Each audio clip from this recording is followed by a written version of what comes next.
sepas que hay en tu vida un motivo y mil motivos para celebrar. Es el momento de estar unidos para aprender en nuestro andar.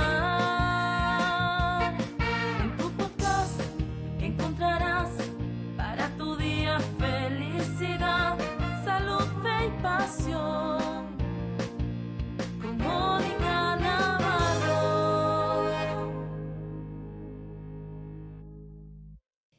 ¿Qué tal, amigos? Bienvenidos a Salud, Fe y Pasión. En esta ocasión tengo el honor de tener a una persona muy especial que ha vivido la experiencia en carne propia y también ha servido como terapeuta del Hospital Universitario University Health como terapeuta. Él se dedica a ayudar a enseñar cómo los cuidadores pueden llevar una vida más fácil con el paciente que están cuidando. A veces es muy difícil.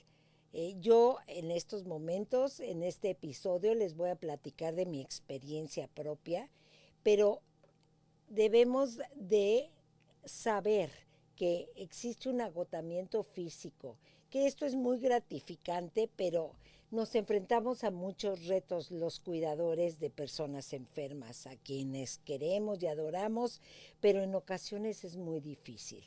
Gracias por estar aquí, Luis Santos, de University Health. Platícanos cómo empezó tu pasión por dedicarte a ser una persona, un terapeuta, y ayudar tanto a las personas que están cuidando a los pacientes. Pues muchas gracias por la invitación.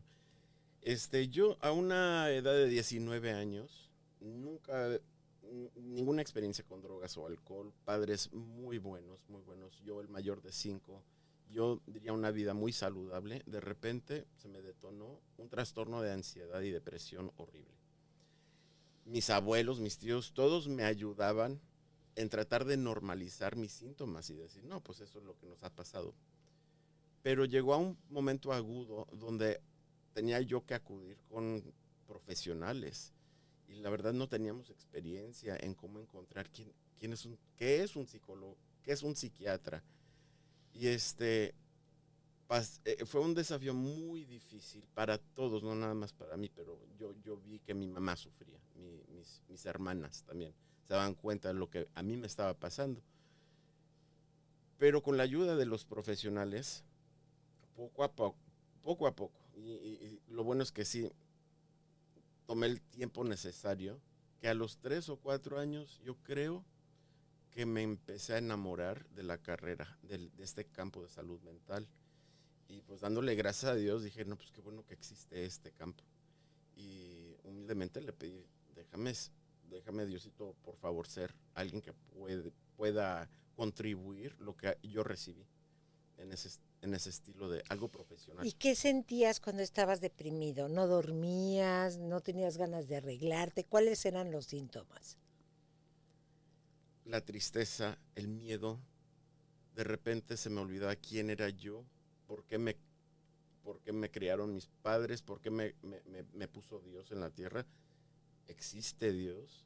De repente todo lo que yo pensaba y en lo que yo creía se me volteó al revés y ya no sabía dónde estaba mi sistema de valores, por qué estábamos todos aquí. Se me olvidaban las cosas, me confundía, no podía manejar, mucho menos trabajar o estudiar. Lloraba de repente, era el pánico que de repente me entraba yo aislado a las 3 de la mañana. Era horrible, era como vivir una pesadilla. Y era difícil que todos me entendieran porque yo mismo no entendía lo que estaba pasando. Y en eso dijiste, de ahora en adelante yo quiero ayudar a esas personas que están pasando por la misma situación. Cuando de repente se partía así las nubes y veía alguna esperanza, veía yo en mi ser por dentro de que, o sea, sí hay un alivio, uno puede recuperarse, no es mi realidad esto. Existe la ciencia, es una enfermedad. Y ya entró la esperanza y yo no podía ser tan egoísta de no compartir esa esperanza con los demás. Y bueno, te especializaste después en esto de los cuidadores. ¿Por qué te interesó esa rama de la salud mental? Porque yo creo que en el modelo médico que ahorita se encuentra, como usted dice, globalmente, buscamos la enfermedad y damos el tratamiento. Puede existir una dinámica entre el doctor y el paciente, pero ¿quién es el que va a contribuir a la sanación en todos esos momentos cuando el paciente no se puede ayudar? Van a ser los hijos adultos, a veces hasta los hijos menores de edad, pero son las personas auxiliares que rodean al paciente, si es que el paciente tiene la fortuna de tener seres queridos, porque también me ha tocado de trabajar con gente que no tiene a nadie. Y por ejemplo, los esposos y las esposas. Sabemos que, como decía yo, que esto es muy gratificante, pero eh, existe en tu experiencia personal, ¿cuidaste tú a alguien? ¿Y cómo existen estos retos que tú enfrentaste personalmente? Lo que a mí siempre me ha ayudado es saber cuál, qué expectativa tienen los demás de mí y luego discernir si son las mismas expectativas que yo tengo por mí mismo. A veces no combinan esas expectativas y yo tengo que darme cuenta cuál es mi papel en este momento.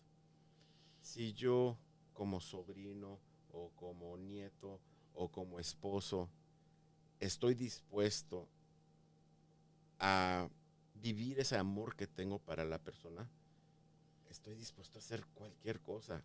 Y aunque eso existe alguna nobleza en ese sentimiento, también se necesita de manera muy responsable saber cuáles son mis limitaciones, porque a veces no voy a poder cumplir con todo lo que necesita mi ser querido. Ujú.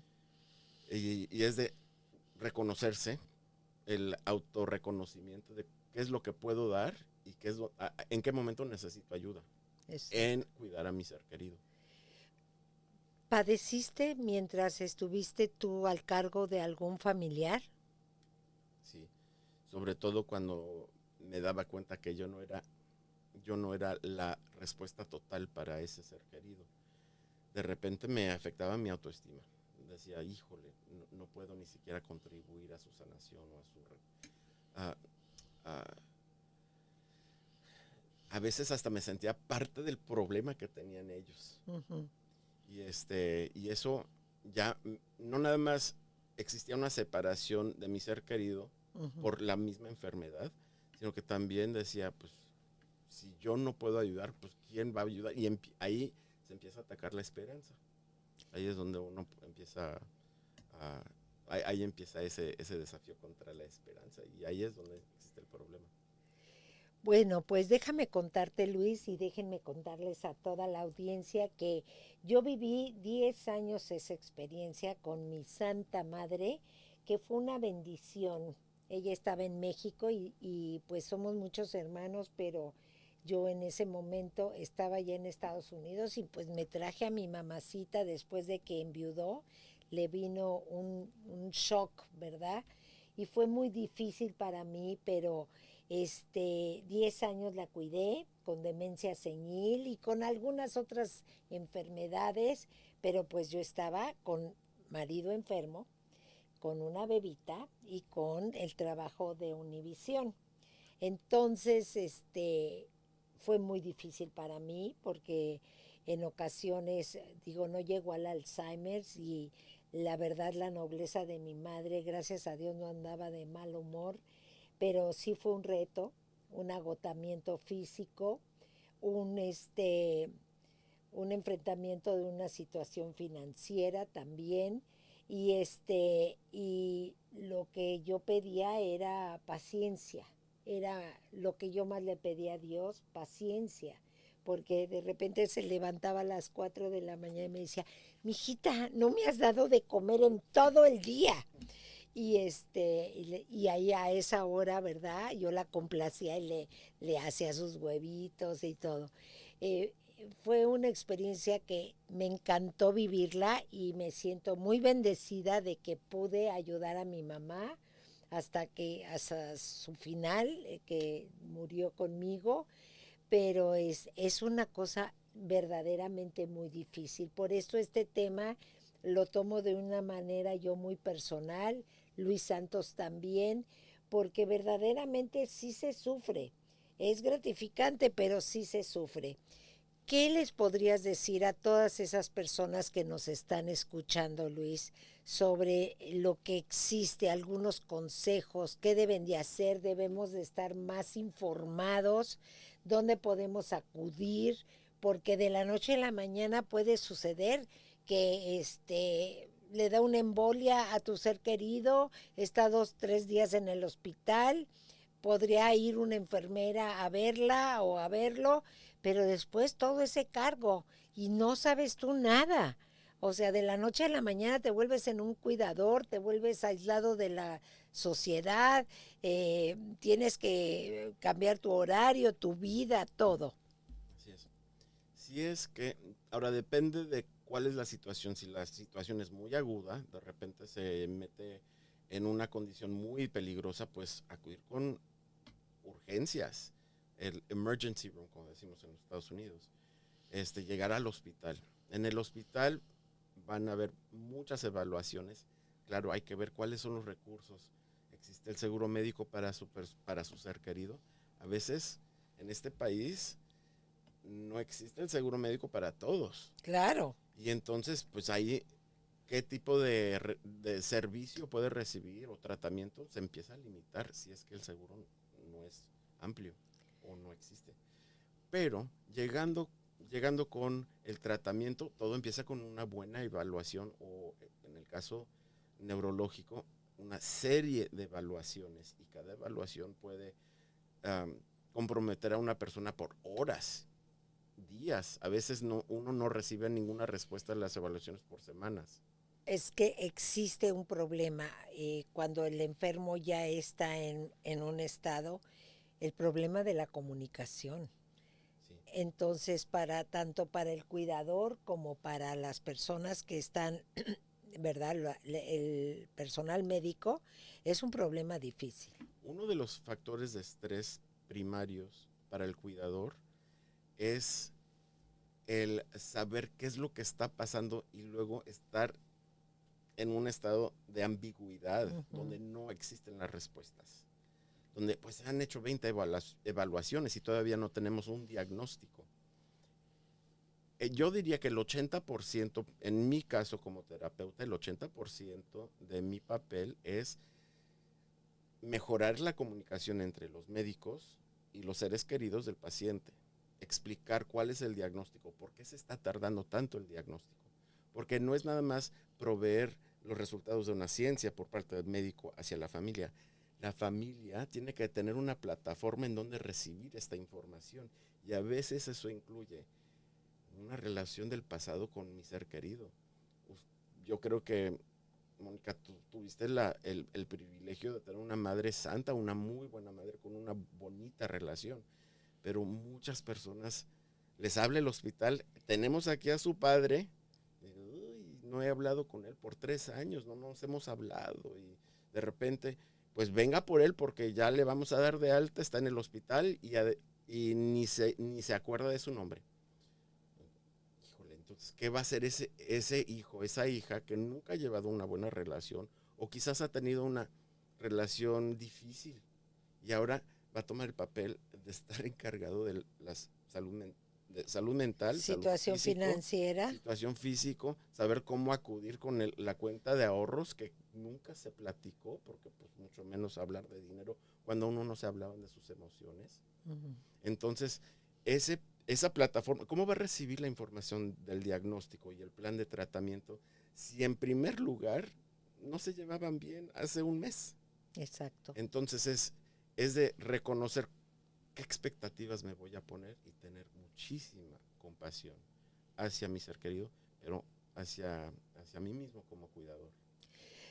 Bueno, y pasan muchas cosas, por eso también es muy importante que la persona cuando está sana tenga arreglados sus papeles, diga si me pasa algo, quisiera asignar a esta persona, tener un documento que se llama aquí en los Estados Unidos un Power of Attorney, o sea, una carta poder para que esas personas se puedan encargar y que no sean estos pacientes en el futuro víctimas de un abuso o que les quiten su dinero, porque hay cuidadores que abusan también, ¿verdad?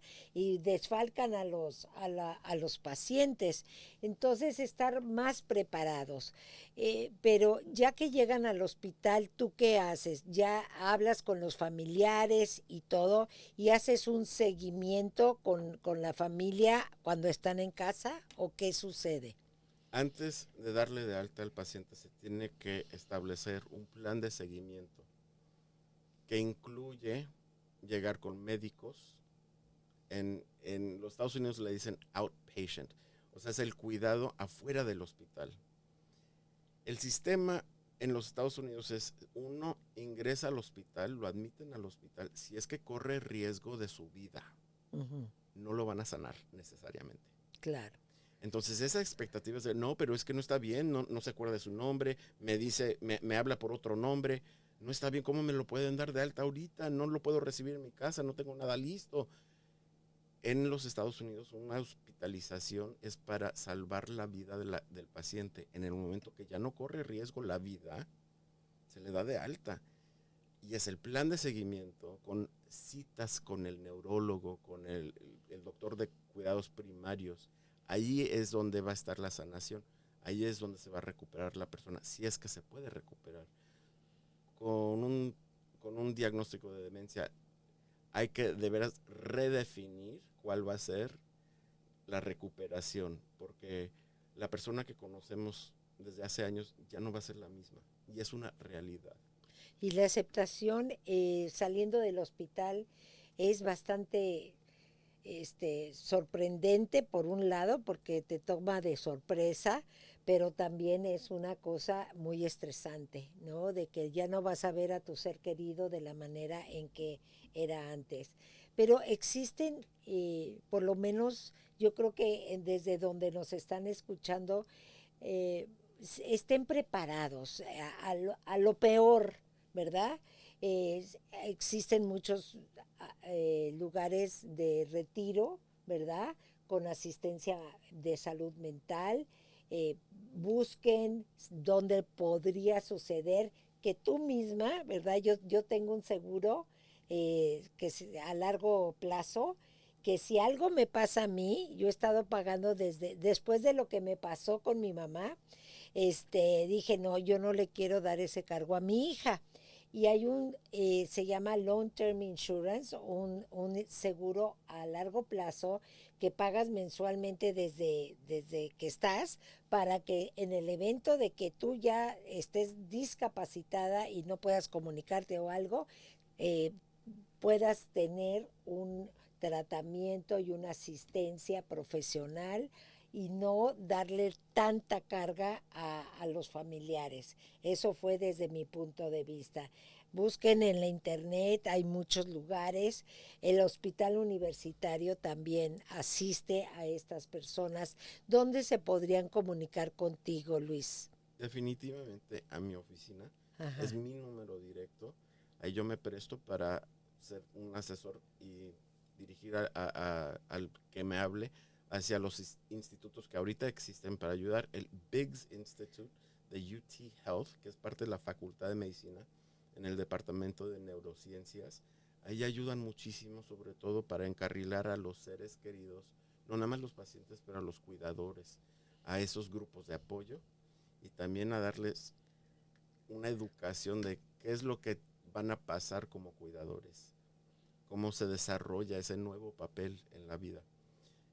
Biggs Institute en UT Health, aquí en San Antonio, pero existen también en casi todas las facultades de medicina en los Estados Unidos, departamentos de neurociencias. Ahí es muy bueno llamar allí y decir, mi mamá, mi papá acaba de recibir este diagnóstico, yo me voy a encargar, necesito ayuda, ¿por dónde empiezo? En California, en USC, University of Southern California, ahí tienen un centro de excelencia en neurociencias. Busquen estos centros de excelencia, también así se describen. Ahí les ofrecen muchísima información y servicio directo a los que llaman. Pero para mí, para comunicarse conmigo, es el 210-358-0639.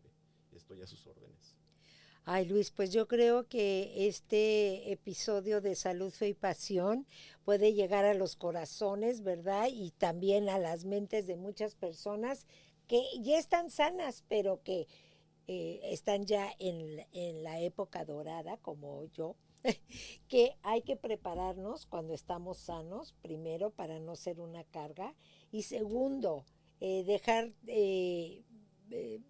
muy, muy claro quién nos quiere, quiénes nos pudieran ayudar en el futuro de que pudiéramos estar enfermos. Muchísimas gracias, Luis, por estar aquí, y a ustedes, amigos, nos vemos en el próximo episodio de Salud, Fe y Pasión. Hasta la vista.